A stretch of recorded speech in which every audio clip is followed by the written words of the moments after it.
Con nhớ Phật khi trời mưa đổ, nước mắt chúng sinh đau khổ triền miên. Đường luân hồi bao cay đắng muộn phiền, chỉ chánh pháp bình yên hạnh phúc. Con nhớ Phật khi nhìn người chen chúc, mỗi phận đời là tội phúc đang xen.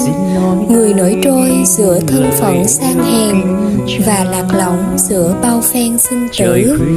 Con thương Phật như đứa con xa xứ, yêu quê hương kẻ lữ thứ tha phương. Chỉ ước mong quỳ trước đấng nghiêm đường, để được khóc với nỗi buồn xa cách. Con thương Phật như chú ốc non bên biển, thương cả đại dương mà không biết tại sao. Thương đậm sâu mà không nói được lời nào, chỉ lặng lẽ nghe sóng rì rào xa vắng. Tấm lòng con hiến dâng trái tim cuộc sống.